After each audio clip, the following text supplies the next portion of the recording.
Hello pre-calculus students, this is Ms. Cronky and we're going to talk about Chapter 7, Section 4, an introduction to partial fractions.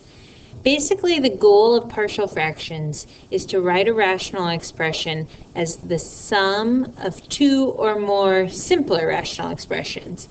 So you can see at the bottom of the screen right here, here's an example of partial fraction decomposition. We've got a more complicated rational expression on the left, and then we've rewritten it as the sum of two simpler rational expressions on the right. Check out those denominators, x minus 3 and x plus 2, for the partial fractions. If you multiply the denominators together, you're going to get the denominator of the original rational expression, x squared minus x minus 6. So this leads us into our first step for decomposition of a rational expression into a partial fraction, which is factor the denominator. Make sure you have out your notebooks and take notes. You can pause the video if you need longer time to rewrite or to write things down, and write down some of the examples. We're only going to do the first two steps to partial fraction decomposition. We'll talk about the other steps Tuesday in class. So step 1, factor the denominator. Step 2, which we're going to talk about in the video, is to write the decomposition. Now there are a couple of things you need to know about writing the decomposition. One of them is that if you have any repeated factors, you'll have to include the lesser powers of the factor. We'll do an example like that. I'll show you what that looks like. Also, if your factors in the denominator are linear, then your numerator is going to be a constant. If the factors in the denominator are quadratic, then the numerator is going to be linear. And finally, for those linear and quadratic factors, when you're writing the numerators as constant or linear, then you're going to choose different variables for each constant. Usually we use capital letters here, and we just go in alphabetical order, A, B, C, so on. This is the two steps that will be discussed in the video today. And then on Tuesday, when we talk about chapter or section 7.4 together, we'll go on with some additional steps, which include simplification, solving for the constants, and then finally writing the complete answer to your decomposition. Let's go ahead and look at some examples so you get an idea of what this is going to look like for steps 1 and 2. Our first example looks like x plus 5 all over x squared plus 4x plus 3. Remember, the very first step is to factor the denominator, so I can factor that trinomial as x plus 1 times x plus 3. It's completely factored, and I notice that my factors do not repeat, so I don't have any repeated factors. Also, both of my factors are linear, which means my numerators are just going to be constants. So starting with my first numerator as a constant, I'll just call it a over x plus 1. And then I'll select a new constant, b over x plus 3. And those are the first two steps to partial fraction decomposition. It's okay if you have the denominator switched for a and b. You'll eventually end up with the same answer that I would. Another example, 8 over x squared minus 9. Check out that denominator. That's a difference of perfect squares. It will factor out as x plus 3, x minus 3. Again, I notice a couple of things. None of my factors repeat, and both of my factors are linear, which means my numerator are going to be constants. So it's going to be a over x plus 3 plus b over x minus 3. And you've completed the first two steps to partial fraction decomposition.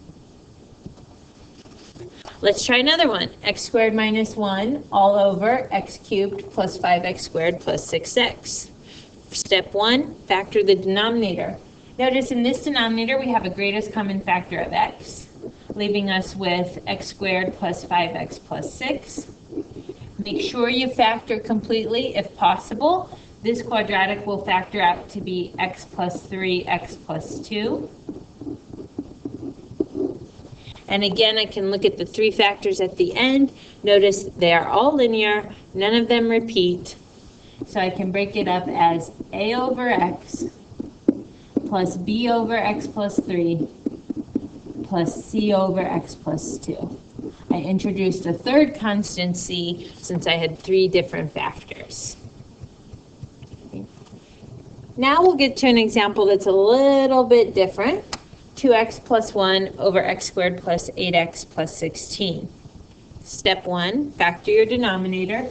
To factor this trinomial, we will get x plus 4 times x plus 4, which that means it's a perfect square trinomial. It can really be rewritten as x plus 4 squared. And we can see that we have repeated factors.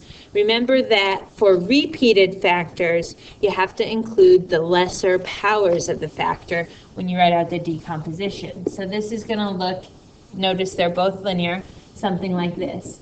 A over, start with the highest power, x plus 4 squared, and then add a fraction for all the lesser powers. So we do plus b over x plus 4 to the first. That is the partial fraction decomposition, or the first two steps of that, if you have a repeated factor like x plus 4 squared. Another example, x squared minus 4x plus 3 all over x cubed plus 2x squared. Factor your denominator. Here you have a greatest common factor x squared times the quantity x plus 2. And this is completely factored. One thing that you have to be careful of on this one, a lot of people might look at x squared and think that that's then a quadratic factor, but we could really see this as a repeated factor. It's really just x times x, which is linear. So when I break this up, I have linear factors. I'm going to have constant numerators. That would be a over x squared plus b over x. So I'm including the original power x squared and then all the lesser powers. And then I'll have a third one plus c over x plus 2. So there is actually no quadratic factor there. All right, so what does a problem with a quadratic factor look like? Let's check out 10 divided by x cubed plus x. Factor your denominator, greatest common factor. We'll get x times the quantity x squared plus 1. Double check to make sure it's completely factored.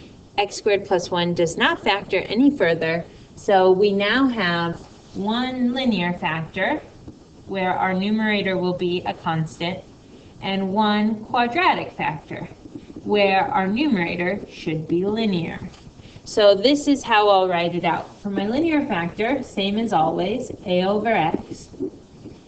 For my quadratic factor, x squared plus 1 in the denominator, I need the numerator to be linear. Think about linear sort of like slope-intercept form, y equals mx plus b, where we're replacing m and b with our constants. Since I've already used a, I'll write that out as bx plus c. And that's an example of writing partial fraction decomposition if one of the factors in your denominator is quadratic. Thanks for watching. We look forward to talking more about this on Tuesday. See you then.